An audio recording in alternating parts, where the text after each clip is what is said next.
दोस्तों, स्वागत है आपका अपने YouTube channel top general knowledge में। आज हम लोग डिस्कस करेंगे इतिहास के कुछ महत्वपूर्ण प्रश्न। तो चलिए शुरू करते हैं वीडियो को। वीडियो शुरू करने से पहले आप अगर हमारे चैनल पर नए हैं तो हमारे चैनल को सब्सक्राइब करें और अपने दोस्तों के साथ शेयर करें। तो चलिए शुरू करते हैं वीडियो को। पहला प्रश्न है,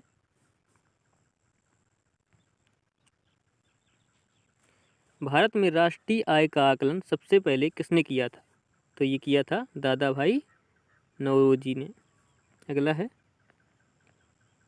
किस देश का आर्थिक विकास किस पर निर्भर है? किसी देश का आर्थिक विकास किस पर निर्भर है? तो ये 3 स्रोत होते हैं किसी भी देश के: प्राकृतिक संसाधन, बाजार का आकार और पूंजी का निर्माण। तो ये तीनों ही ऑप्शन सही है, उपयुक्त सभी।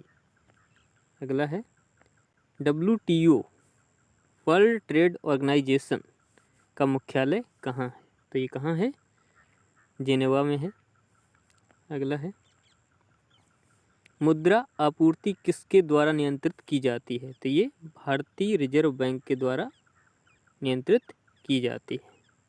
भारतीय रिजर्व बैंक के CEO कौन है?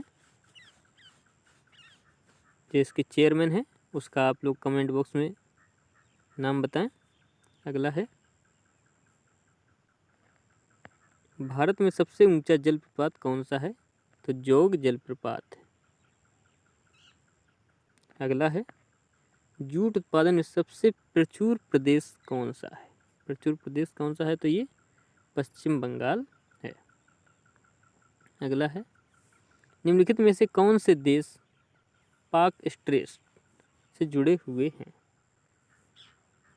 तो ये भारत एवं श्रीलंका पाक स्ट्रेट से जुड़े हुए हैं। अगला है, भारत में किस राज्य को चावल का कटोरा कहा जाता है? तो ये आंध्र प्रदेश को कहा जाता है। अगला है, पहली बार परमाणु बम कहाँ फेंका गया था? तो ये हिरोशिमा नागासाकी पर, जो कि अमेरिका द्वारा लिटिल मैन और फेट बॉय नामक 2 बम गिराए गए थे। हिरोशिमा जो कि जापान में जगह है। अगला है, ओजोन परत कहाँ पाई जाती है? तो ये समताप मंडल में पाई जाती है। अगला है, महात्मा गांधी का राजनीतिक गुरु कौन था? तो कौन थे ये? गोपाल कृष्ण गोखले जी थे। अगला है, डेसिबल शब्द किससे संबंधित है? तो ये ध्वनि से संबंधित है। अगला है, अंग महाजनपद की राजधानी कहाँ थी? तो कहाँ थी ये? चंपा में थी। अगला है, शांत घाटी किस राज्य में स्थित है? तो ये किस राज्य में स्थित है? ये केरल में स्थित है। अगला है, सुनामी का मुख्य कारण क्या है? क्या कारण होता है? समुद्री सतह पर भूकंप आना सुनामी का कारण होता है। अगला है, भारत का केंद्रीय औषध अनुसंधान संस्थान कहाँ स्थित है? कहाँ स्थित है? तो ये लखनऊ में स्थित है। लखनऊ किसकी राजधानी है? तो ये उत्तर प्रदेश की राजधानी है। अगला है, मानव विकास सूचकांक किसने विकसित किया था? तो ये महबूब उल हक ने विकसित किया था। अगला है, कृषि उत्पादकों की कोटि किस प्रकार निर्धारित की जाती है? तो ये एग मार्क द्वारा निर्धारित की जाती है। अगला है, भारत में न्यूनतम मजदूरी अधिनियम किस वर्ष में पहली बार स्वीकृत हुआ? तो क्या हुआ, कब हुआ था ये? 1948 में न्यूनतम मजदूरी अधिनियम स्वीकृत हुआ था। अगला है, इंसुलिन का आविष्कार किसने किया था? तो ये F बांटिंग ने किया था। अगला है, अमेरिका की खोज किसने की थी? तो ये तो सभी को पता होगा, कोलंबस ने की थी। अगला है, नासिक किस नदी के किनारे स्थित है? तो ये गोदावरी के किनारे स्थित है। अगला है, पेनिसिलिन किससे प्राप्त की जाती है? तो ये फफूंद से प्राप्त की जाती है। अगला है, पित्त का स्रोत होता है, कहाँ से पित्त प्राप्त होता है? तो ये यकृत से प्राप्त होता है। निम्नलिखित में से कौन सा प्रक्षेपास्त्र भूमि से वायु में जाने वाला प्रक्षेपास्त्र है? तो ये त्रिशूल है। अगला है, किस देश में विक्रम संवत आधिकारिक कैलेंडर है? तो ये नेपाल में है। अगला है, गांधी जी द्वारा सन 1933 तक संपादित समाचार पत्र का नाम क्या था?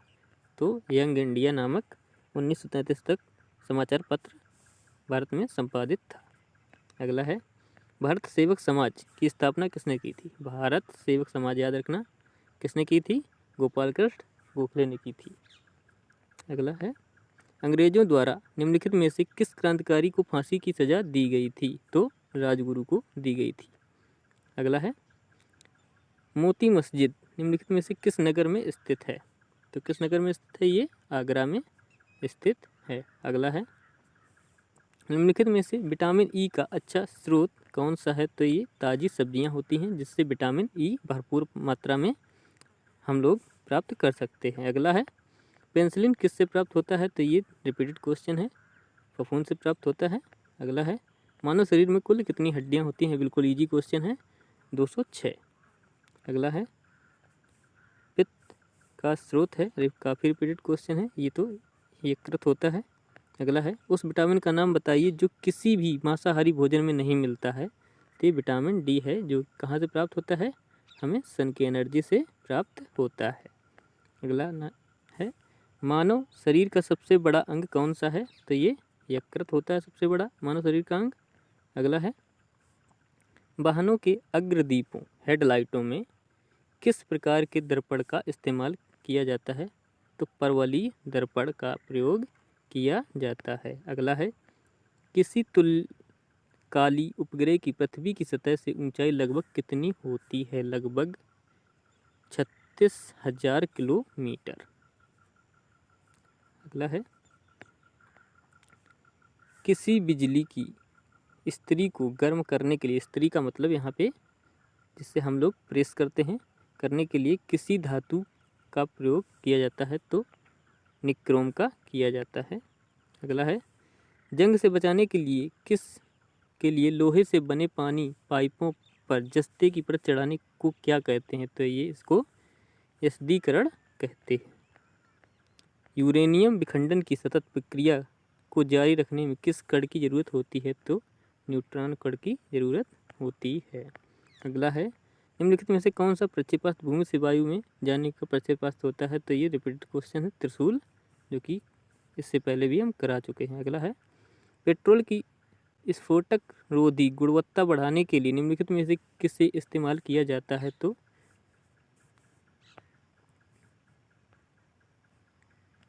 किया जाता है ट्रेटा एथिल सीसा का। अगला है, नेहरू ट्रॉफी किस खेल से संबंधित है? तो ये जरूर याद रखना, प्रतियोगी परीक्षाओं में सामान्यतः पूछ ली जाती है। तो ये फुटबॉल से नेहरू ट्रॉफी संबंधित है। अगला है, शास्त्रीय नृत्य ओडिसी किस प्रदेश की उपज है?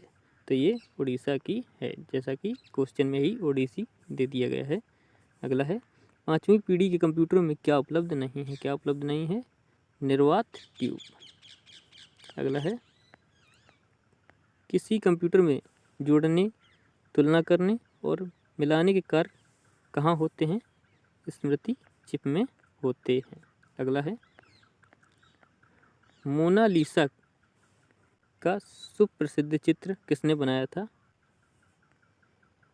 लियोनार्डो दा विंसी ने बनाया था। अगला है और आखिरी भी है, वह प्रथम महिला कौन थी जिसने 7 प्रमुख सागर तैरकर पार किए? तो बुला चौधरी थी। बहुत ही महत्वपूर्ण नेम है ये, याद रखना। दोस्तों, अगर आपको वीडियो हमारा पसंद आया हो तो वीडियो को लाइक करें, शेयर करें, दोस्तों के साथ शेयर करें और चैनल को सब्सक्राइब करें। धन्यवाद, मिलते हैं अगले वीडियो में।